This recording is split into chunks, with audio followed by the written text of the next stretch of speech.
صلی اللہ علی محمد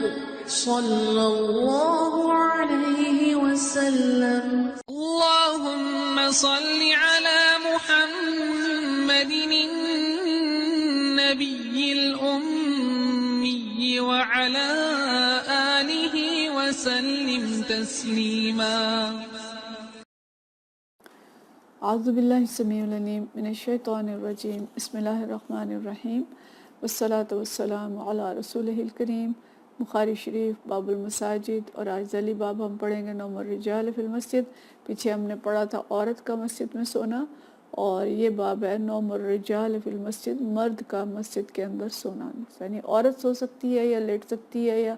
پناہ حاصل کر سکتی ہے، تو مرد بدرجہ اولا اس کے اندر پناہ حاصل کر سکتے ہیں. وقال ابو قلابہ کہتے ہیں عن انس حضرت انس رضی اللہ تعالیٰ عنہ سے روایت کرتے ہیں، قدم رحت من اکل قبیلہ کا ایک گروہ یا کچھ افراد جو ہیں وہ نبی کریم صلی اللہ علیہ وسلم کے پاس آئے، علی النبی صلی اللہ علیہ وسلم، فکانوا فی الصفہ، تو وہ صفہ میں مقیم تھے. صفہ کہتے ہیں سائبان کو. تو یعنی ایک سائبان سا جو بنا دیا گیا تھا مسجد نبوی کے اندر، ایک چھپر بنا دیا گیا تھا، اور اس چھپر کے نیچے اصحاب صفہ رہتے تھے. کچھ لوگ رہتے تھے جنہیں اصحاب صفہ کہا جاتا تھا. تو یعنی کوئی پراپر، جن کے پاس کوئی گھر نہیں تھا، کوئی چھت نہیں تھی، کوئی ایسی جگہ نہیں تھی جہاں پہ رہ سکتے، تو ان کے لیے ایک چھپر یا ایک سائبان یا ایک خیمہ کہہ لیں اس کو، وہ لگا دیا گیا تھا مسجد کے اندر، اور وہاں پہ اصحاب صفہ جو ہیں وہ رہا کرتے تھے. اور قال عبد الرحمن بن ابی بکر کان اصحاب الصفۃ الفقراء، کہ اصحاب صفہ جو ہیں یہ فقراء تھے، یعنی یہ غریب لوگ تھے جن کا کوئی گھر اور ٹھکانہ نہیں تھا. تو اصل بات جو باب لائے ہیں امام بخاری کے، مسجد کے اندر مرد بھی یعنی سو سکتے ہیں، مسجد کے اندر ضرورت کے تحت سویا جا سکتا ہے. تو اصحاب صفہ جو ہیں یہ حضرت عبد الرحمن بن ابی بکر بتاتے ہیں کہ یہ فقراء تھے، اور یہ ایسے فقراء تھے کہ جو نبی کریم صلی اللہ علیہ وسلم کے پاس رات دن رہتے تھے. یہ نہیں تھے کہ اپنی فقیری کی وجہ سے وہ وہاں رہتے تھے، بلکہ ان میں سے اکثریت ان لوگوں کی تھی جو شوق رکھتے تھے نبی کریم صلی اللہ علیہ وسلم کی ملاقات کا، قربت کا، دین سیکھنے کا. اور حضرت ابو ہریرہ رضی اللہ تعالیٰ عنہ بھی فرماتے ہیں یہ بھی کچھ عرصہ وہاں پہ رہے، اور اب پیچھے حدیث پڑھ چکے ہیں. وہ کہا کرتے تھے کہ ایک صحابی میرے ساتھ اور تھے، غالباً حضرت عمر رضی اللہ تعالیٰ عنہ، اور وہ دونوں اکٹھے تھے. تو کہتے ہیں کہ باقی صحابہ جو ہیں وہ دن میں نکل جاتے تھے، کاروبار کرتے تھے، اپنی کھیتی باڑی کرتے تھے، تجارت کرتے تھے، اور مجھے دین کا شوق تھا. میں کھیتی باڑی اور تجارت کے لیے نہیں جایا کرتا تھا، بس میں نبی کریم صلی اللہ علیہ وسلم کے ساتھ رہتا تھا، اور جو کچھ آپ صلی اللہ علیہ وسلم فرماتے تھے میں اس کو لکھ لیتا تھا. اور اس طرح سے بے شمار حدیث جو ہیں حضرت ابو ہریرہ رضی اللہ تعالیٰ عنہ سے مروی ہیں. تو اصحاب صفہ یہ وہ ہستیاں تھیں کہ جو بہت زیادہ شوق رکھتے تھے، اور دین سیکھنے کے لیے رات اور دن وہیں موجود رہتے تھے. اور چونکہ یہ غریب تھے، ہجرت کے بعد زیادہ تر مہاجرین تھے، یا اور لوگ بھی ہوتے تھے جو ویسے ہجرت کر کے آ گئے، یا وہاں کے لوکل لوگ بھی جن کا کوئی ٹھکانہ نہیں تھا، تو نبی کریم صلی اللہ علیہ وسلم نے ان کے لیے بندوبست فرمایا تھا کہ ان کے لیے ایک چبوترا بنا دیا گیا تھا، اور ایک چھپر اس کے اوپر ڈال دیا گیا تھا، ایک چھت سے خیمہ سا بنا دیا گیا تھا، اور اس میں یہ لوگ رہتے تھے. اور پیچھے ہم یہ بھی پڑھ چکے ہیں کہ صحابہ کرام آتے تھے اور کھجوروں کا خوشہ لٹکا جاتے تھے کہ یہ لوگ وہاں سے کھجوریں کھاتے رہتے تھے. لیکن کئی دفعہ ایسا ہوتا تھا کہ اتنے بھوکے ہوتے تھے کہ بھوک سے گر جایا کرتے تھے. رضوان اللہ اجمعین، اللہ تعالیٰ ان سے راضی ہو. لیکن کس طرح انہوں نے دین کے لیے محنت کی، دین سیکھا، اور آج یہ حدیث اور دین جو ہے وہ ہم تک پہنچا ہے. اور ان کی تعداد جو ہے کبھی سینکڑوں میں بھی ہوتی تھی، اور کبھی یہ 70-80 تک بھی ہوتے تھے، اور کبھی کم زیادہ بھی ہو جاتے تھے،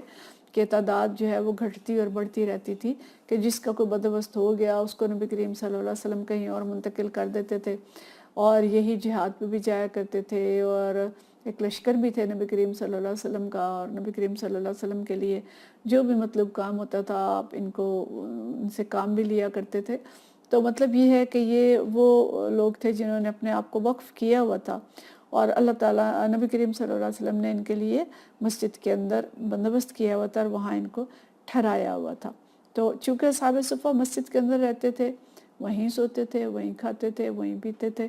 تو یہاں سے استدلال کیا امام بخاری نے کہ مسجد کے اندر سویا بھی جا سکتا ہے، اور کھانے کا ہم پیچھے پڑ چکے ہیں، مسجد کے اندر کھانے کی دعوت بھی ہو سکتی ہے اور دیگر کام جو ہے وہ بھی ہو سکتے ہیں۔ تو اس جال میں جو 2 حدیث لائے ہیں امام بخاری، حدیث نمبر 429 ہے، اور یہ حدیث جو ہے یہ حضرت عبداللہ بن عمر رضی اللہ تعالیٰ عنہ سے روایت ہے۔ فرماتے ہیں انہ کان ینام وہو شباب عزب لا اہل لہ، کہ وہ کہتے ہیں کہ میں یعنی عبداللہ بن عمر اپنی طرف سے کہتے ہیں کہ جب وہ کنوارے تھے، نوجوان تھے، اور ان کے اہل خانہ نہیں تھے، مطلب ابھی ان کی شادی نہیں ہوئی تھی، تو وہ کیا کرتے تھے کہ فی مسجد النبی صلی اللہ علیہ وسلم وہو ینام، وہ سویا کرتے تھے مسجد نبوی میں۔ چھوٹی سی حدیث ہے کہ عبداللہ بن عمر یہ کہتے ہیں کہ جب وہ کنوارے نوجوان تھے، ان کی اہلیہ بھی نہیں تھی، ان کا کوئی گھر نہیں تھا، تو مطلب گھر تو تھا لیکن حضرت عمر رضی اللہ تعالیٰ عنہ کا، لیکن گھر اتنا بڑا نہیں تھا، مکان اتنا بڑا نہیں تھا کہ اس میں سب لوگ رہ سکیں، اور ظاہر ہے ان کی بیویاں تھیں، بچے تھے، اور یہ جوان ہو گئے تھے، تو یہ کہتے ہیں کہ میں آ کے مسجد میں سو جایا کرتا تھا۔ تو مطلب یہ ہے کہ اس سے امام بخاری یہ بتانا چاہتے ہیں کہ ضروری نہیں ہے کہ کوئی مسافر ہی آئے، جیسے یہ قبیلہ اکل کے لوگ آئے تھے اور ان کو ٹھہرایا گیا تھا، یا اصحاب صفہ تھے جن کا بالکل ہی کوئی گھر نہیں تھا، تو حضرت عبداللہ بن عمر رضی اللہ تعالیٰ عنہ کا گھر بھی تھا لیکن گھر کے اندر اتنی جگہ نہیں تھی اور مسافر بھی نہیں تھے، یا ہو سکتا ہے جگہ بھی ہو تو شوق سے آ کے لیٹ جاتے ہوں، جو بھی کہہ سکتے ہیں اس کو۔ حضرت عبداللہ بن عمر کے بارے میں بھی ہم پڑھتے ہیں کہ ان کو اتنا زیادہ شوق ہوتا تھا دین سیکھنے کا، اور یہ نبی کریم صلی اللہ علیہ وسلم کے ساتھ ساتھ رہتے تھے اور بالکل سنت کے اوپر چلنے کی کوشش کرتے تھے، تو ہو سکتا ہے اپنے اس شوق کے تحت بھی وہ مسجد کے اندر آتے ہوں اور وہیں پہ آ کے سو جاتے ہوں اور وہیں پہ ٹھہرتے ہوں۔ تو عبداللہ بن عمر رضی اللہ تعالیٰ عنہ فرماتے ہیں کہ جوانی میں آ کے میں مسجد میں سو جایا کرتا تھا، اور نبی کریم صلی اللہ علیہ وسلم نے اس سے منع نہیں فرمایا گویا۔ تو مطلب یہ ہے کہ ضرورت کے تحت مسجد میں سویا جا سکتا ہے، اور یہ سونا بھی ظاہرہ ان کا ایسی جگہ پہ ہی ہوگا جہاں پہ نماز نہیں پڑھی جا رہی اور ایک سائڈ پہ ہو کے سویا کرتے ہوں گے۔ اور حضرت یعنی جو مختلف علماء ہیں ان کی یہ رائے ہے کہ مسجد میں سویا جا سکتا ہے اور دوپہر کو قیلولہ بھی کیا جا سکتا ہے۔ کچھ علماء اس سے اختلاف بھی کرتے ہیں، لیکن جو جمہور علماء ہیں ان کا مسلک یہ ہے کہ سویا جا سکتا ہے۔ حدیث ہے اگلی 430، اور یہ حضرت سہل بن سعد رضی اللہ تعالیٰ عنہ سے روایت ہے، اور بڑی دلچسپ حدیث ہے۔ فرماتے ہیں قال جاء رسول اللہ صلی اللہ علیہ وسلم بیت فاطمہ، نبی کریم صلی اللہ علیہ وسلم حضرت فاطمہ رضی اللہ تعالیٰ عنہ کے گھر میں تشریف لائے، فلم یجد علی فی البیت، اور انہوں نے حضرت علی رضی اللہ تعالیٰ عنہ کو گھر میں نہ پایا، فقال این ابن عمک، حضرت فاطمہ رضی اللہ تعالیٰ عنہ سے پوچھا کہ آپ کے چچا زاد کہاں ہیں؟ قالت، انہوں نے فرمایا کان بینی و بینہ شیء، میرے اور ان کے درمیان کچھ ہو گیا، یعنی کوئی اختلاف ہو گیا ہے، کوئی جھگڑا ہو گیا ہے۔ فغاضبنی فخرج، وہ انہیں غصہ آ گیا تھا، میرے اوپر غصہ آ گیا تھا اور وہ نکل گئے ہیں گھر سے۔ فلم یقل عندی، اور میرے پاس انہوں نے قیلولہ نہیں کیا، مطلب گھر کے اندر قیلولہ نہیں کیا، غصے سے گھر سے باہر نکل گئے ہیں۔ فقال رسول اللہ صلی اللہ علیہ وسلم نے انسان، آپ صلی اللہ علیہ وسلم نے کسی انسان سے کہا، یعنی کسی فرد سے کہا، یہاں پہ اس کا نام نہیں لکھا، انظر این ہوا، جاؤ جا کے دیکھو کہ حضرت علی کہاں ہیں، جا کے انہیں تلاش کرو۔ فجاء فقال، وہ شخص واپس آیا اور آ کے کہا یا رسول اللہ صلی اللہ علیہ وسلم ہوا فی المسجد راقد، کہ وہ مسجد میں ہیں اور وہاں سو رہے ہیں۔ فجاء رسول اللہ صلی اللہ علیہ وسلم وہو مستجع، آپ صلی اللہ علیہ وسلم مسجد میں تشریف لائے تو دیکھا کہ وہ مسجد میں لیٹے ہوئے ہیں۔ قد سقط رداؤہ عن شقہ، اور جو ان کی چادر تھی وہ ان کی سائڈ سے ہٹی ہوئی ہے۔ وَأَصَابَهُ تُرَابٌ، اور ان کے جو جسم ہے اس پہ مٹی لگی ہوئی ہے۔ فَجَعَلَ رسول اللہ صلی اللہ علیہ وسلم يَمْسَحُهُ عَنْهُ وَيَقُولُ، تو نبی کریم صلی اللہ علیہ وسلم ان کا جو جسم تھا جہاں مٹی لگی ہوئی تھی اس کو جھاڑنے لگے اور فرمایا قم ابا تراب، قم ابا تراب، کہ اٹھو اے ابو تراب، اٹھو ابو تراب، کہ مٹی والے اٹھیں، یعنی مٹی کے باپ، مٹی کا باپ تو نہیں، مطلب ظاہر ہے اس کا مطلب ہے کہ مٹی والے جن کو مٹی لگ گئی ہے اٹھیں۔ تو یہاں سے جو کنیت ہے حضرت علی رضی اللہ تعالیٰ عنہ کی ابو تراب ہوئی، اور ان کو یہ کنیت بہت پسند تھی۔ آپ کی ایک کنیت ابو الحسن بھی تھی کہ حضرت حسن رضی اللہ تعالیٰ عنہ کے نام سے حضرت حسن کے والد حسن کے باپ کہلاتے تھے، لیکن یہ ابو تراب کی کنیت جو ہے یہ آپ کو بہت پسند تھی کہ نبی کریم صلی اللہ علیہ وسلم نے دی ہوئی تھی۔ بہرحال باب کیا ہے کہ مسجد کے اندر مرد سو سکتا ہے، اور 2 جواز اس میں لائے ہیں، اصحاب صفہ کا مسجد میں رہنا اور قبیلہ اکل کو مسجد میں ٹھہرایا جانا۔ اور بھی قبائل کے بارے میں ہم پڑھتے ہیں کہ قبائل آتے تھے اور مسجد کے اندر آ کے ٹھہرتے تھے، اور حضرت علی رضی اللہ تعالیٰ عنہ کا آ کے مسجد کے اندر قیلولہ کرنا۔ گویا مسجد ایک وسیع جگہ ہے، مسجد صرف اتنی تنگ نظری نہیں ہے کہ بس مسجد کے اندر صرف نماز پڑھی جا سکتی ہے اور کچھ نہیں ہو سکتا۔ یہ تواتر سے ہم یہ چیزیں پڑھ رہے ہیں، اور جو دیگر چیزیں ہمیں یہاں پتہ چلتی ہیں کہ ایک ایسا شخص بھی مسجد کے اندر قیلولہ کر سکتا ہے یا سو سکتا ہے جو نہ تو مسافر ہے نہ فقیر ہے، اس کا اپنا گھر بھی موجود ہے، اس کے اہل خانہ بھی موجود ہیں، لیکن کسی ضرورت کے تحت آ کے مسجد میں آرام کر سکتے ہیں۔ اور ایک بات پتہ چلتی ہے کہ اپنے داماد کی اور اپنے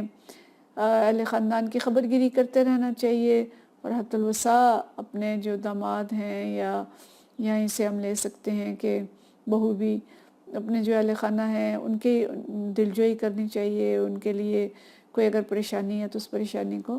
دور کرنی چاہیے۔ اور اس حدیث سے حضرت علی رضی اللہ تعالیٰ عنہ کی فضیلت کا بھی پتہ چلتا ہے کہ نبی کریم صلی اللہ علیہ وسلم خود چل کے ان کے پاس پہنچے، جن صحابی کو بھیجا تھا کہ جائیں پتہ کر کے، ان سے یہ بھی کہہ سکتے تھے کہ جاؤ ان کو اٹھا کے لاؤ اور میرے پاس بلا کے لاؤ، ہے نا، آ جاتے گھر میں تو ان سے بات کر لیتے، بھئی بیٹا کیا ہوا یا کیا واقعہ ہوا، پھر بھی دلجوئی ہو سکتی تھی، لیکن آپ صلی اللہ علیہ وسلم خود اٹھ کے گئے۔ کتنی بڑی فضیلت تھی ان کی، اور کتنا پیارا مقام تھا نبی کریم صلی اللہ علیہ وسلم کے نزدیک ان کا، کہ خود جاتے ہیں اور جا کے ان کی خبر گیری کرتے ہیں اور ان کی دلجوئی کرتے ہیں کہ بھئی ہو سکتا ہے انہیں واقعی میری بیٹی کی طرف سے کوئی تکلیف پہنچی ہے تو اس تکلیف کو اس دلجوئی کے ذریعے سے دور کیا جائے۔ 5ویں بات ہمیں پتہ چلتی ہے، چوتھی بات، کہ باہمی معاملات میں چھوٹی موٹی ناچاکی ہو جاتی ہے۔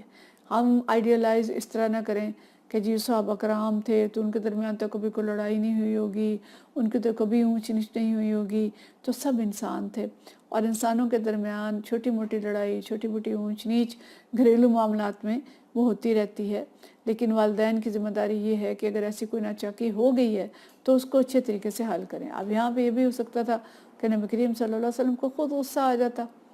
اور آپ فرماتے کہ اچھا میری بیٹی کے پہ غصے ہو گئے ہیں اور غصے ہو کے نکل گئے ہیں، ٹھیک ہے پڑا رہنے دو، اور بیٹی سے کہتے کہ بیٹی چلو اٹھو تم بھی آ جاؤ میرے ساتھ میرے گھر چلو۔ ایسا نہیں کیا آپ صلی اللہ علیہ وسلم نے۔ تو آج کے والدین کو بھی اس طرز عمل کو ایک مثال بنانا چاہیے، اور نبی کریم صلی اللہ علیہ وسلم ہمارے لیے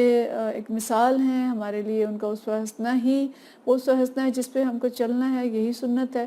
کہ اگر اس طرح کا کوئی واقعہ ہو جائے تو تحمل سے کام لیا جائے، ٹھنڈے دل سے کام لیا جائے، اور دلجوئی کی جائے ممکنہ طور پہ۔ جو بھی یعنی اگر داماد ہے یا بہو ہے، کیونکہ اپنے بیٹے اور بیٹی کی تو کریں گے ہی، لیکن جو دوسرا رشتہ ہے اس کو بھی ترجیح دی جائے،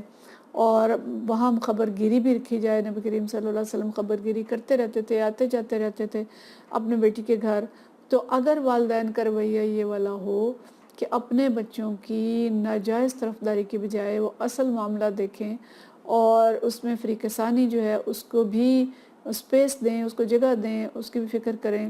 اور اس کی دلجوئی بھی کریں، اور ان معاملات کو حسن اور خوبی سے حل کرنے کی کوشش کریں، تو آج جو شرح طلاق اتنی بڑھ چکی ہے یہ کم ہو سکتی ہے۔ آج کی شرح طلاق میں والدین کا بھی بہت بڑا ہاتھ ہے،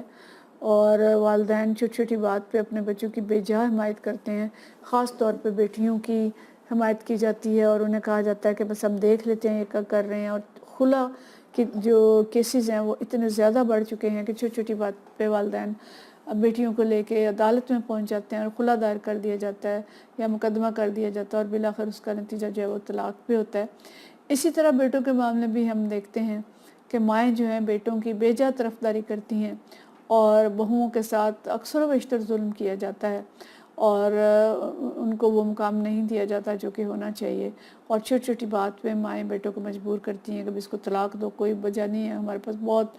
ہم تمہاری دوسری شادی کر دیں گے، اور ایسے بے شمار واقعات ہم دیکھتے ہیں۔ تو یہاں ایک چھوٹی سی حدیث میں بہت بڑے بڑے اصول ہیں کہ مسجد کے اندر سونے کے باب میں تو لائے، لیکن اس کے ذیل میں دیکھیں کہ کس طرح سے اپنی بیٹی کا گھر بھی بچا رہے ہیں اور کتنے پیارے طریقے سے بچا رہے ہیں، کہ کیسے آ کے دل جوئی کر رہے ہیں حضرت علی رضی اللہ تعالیٰ عنہ کی، پیارے نبی صلی اللہ علیہ وسلم، اور صرف اتنا نہیں، آ کے مٹی جھاڑ رہے ہیں اور ان کو پیار سے اٹھا رہے ہیں، قم ابا تراب قم ابا تراب، کہ اوے مٹی پہ لیٹنے والے اٹھ جاؤ اٹھ جاؤ۔ تو یہ انداز ہونا چاہیے والدین کا۔ ان محبتوں کے ساتھ انشاءاللہ خاندان نہیں ٹوٹیں گے، گھرانے آباد رہیں گے۔ اللہ تعالیٰ ہمیں یہ طریقے سکھائے، ہمیں یہ محبتیں سکھائے، اور مسجد کا جو اصل مقام ہے اس کو بھی ہم سمجھ سکیں اور اس سے وہ فائدہ اٹھا سکیں جو اس دور میں اٹھائے جاتے تھے۔ وآخر دعوانا ان الحمدللہ رب العالمین۔ صلی اللہ علی محمد صلی اللہ علیہ وسلم۔